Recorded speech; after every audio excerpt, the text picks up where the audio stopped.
Sadayam Kapila Muni Varadayakam Puru Sevashakam Sadayam Kapila Muni Varadayakam Puru Sevashakam Terambam Shri Mahaganapadim Bhajeham Shivatmadam Shanmukagrajam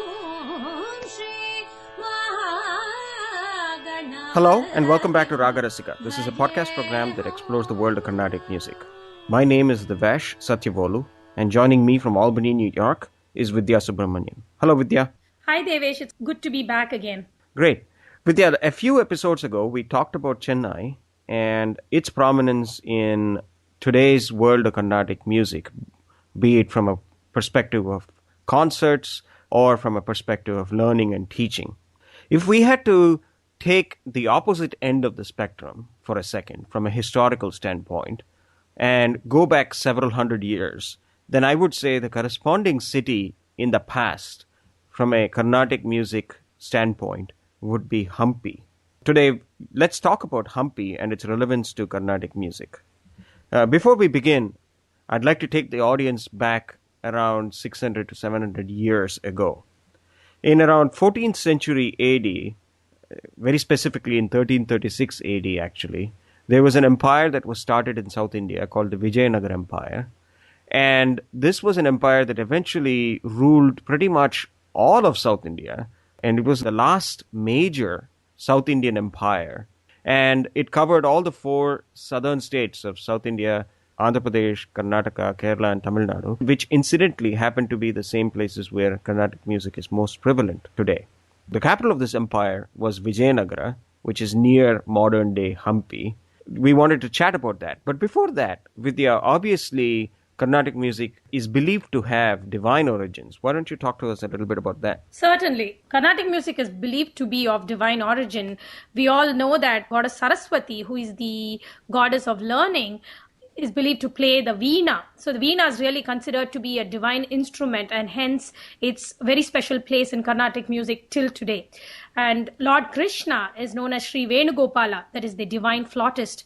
And the four Vedas, that is the Rig, Yajur, Sama and Atharva Veda, are believed to have been handed down to us from the celestial beings. And of the four, my understanding of the Sama Veda is that it consists of the Rigvedic hymns set to musical tunes. So really, Carnatic music has existed from time immemorial, but as you were mentioning, Devesh, it really flourished and came of age during the reign of the Vijayanagara king. So that was really like a period of renaissance as far as Carnatic music is concerned. Interesting.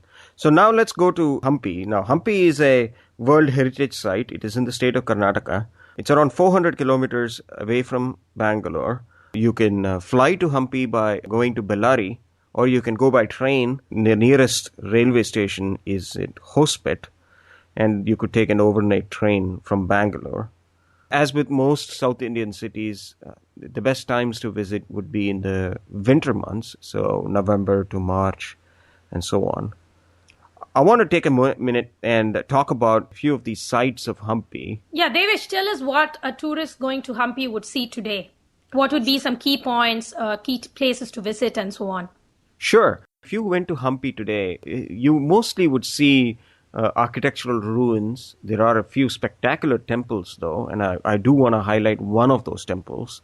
But before I get to that, it's a pretty hilly, rocky area, and the river Tungabhadra goes through the region in Hampi. And specifically in coming to temples themselves, the Vijayanagara kings really were prolific builders. Several temples were built. And when it comes to Carnatic music, there is one temple in Hampi called Vittala temple. The Vittala temple or the Lord Vishnu temple is quite amazing from an architectural standpoint. This was built during the reign of Krishnadevaraya, who ruled the Vijayanagara Empire from around 1509 to 1530. The empire itself was around for around 230 plus years, from 1336 to around 1565. At the end, in 1565, they were defeated by all the sultans of Deccan, 5 sultans, Ahmednagar, Bidar, Bedar, Bijapur, and Golconda. All of them came and pretty much plundered and pillaged Vijayanagara in 1565.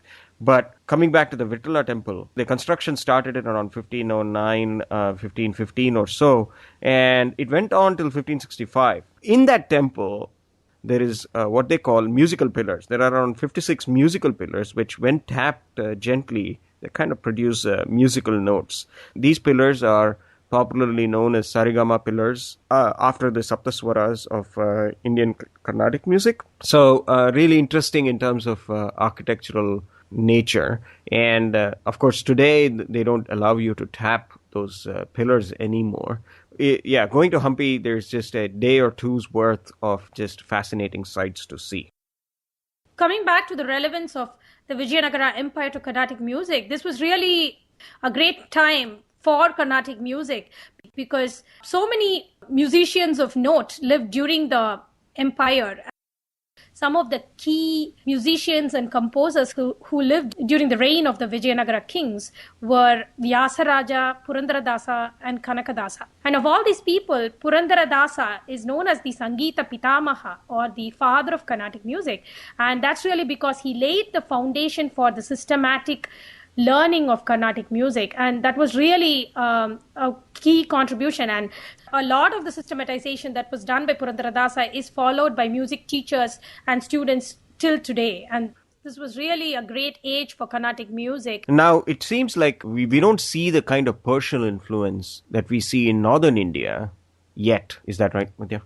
Yeah, that's correct. See, in the case of North India, there were the Islamic invasions in the 12th and early 13th centuries, and they brought in their culture into northern India, and that had a tremendous influence on the music system there. And it's around this time that we can see a clear demarcation between the North Indian system of music, which is currently known as the Hindustani system, and the South Indian system, that is the Carnatic music. So they kind of split into these two branches in the latter half of the 14th century, and the word Carnatic or Karnatak Sangeetam came to represent the South Indian form of Indian classical music.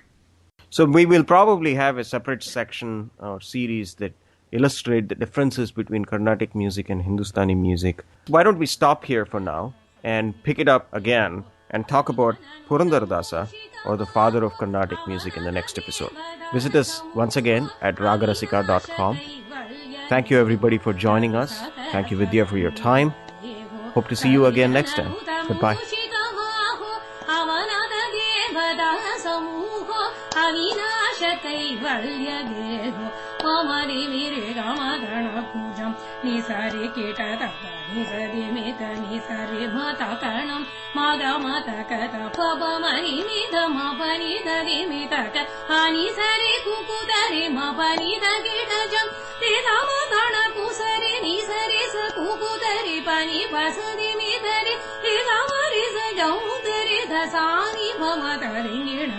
Shri Mahaganapadiravatu Mam Siddhi Vinayako Matangamukashri Mahaganapadiravatu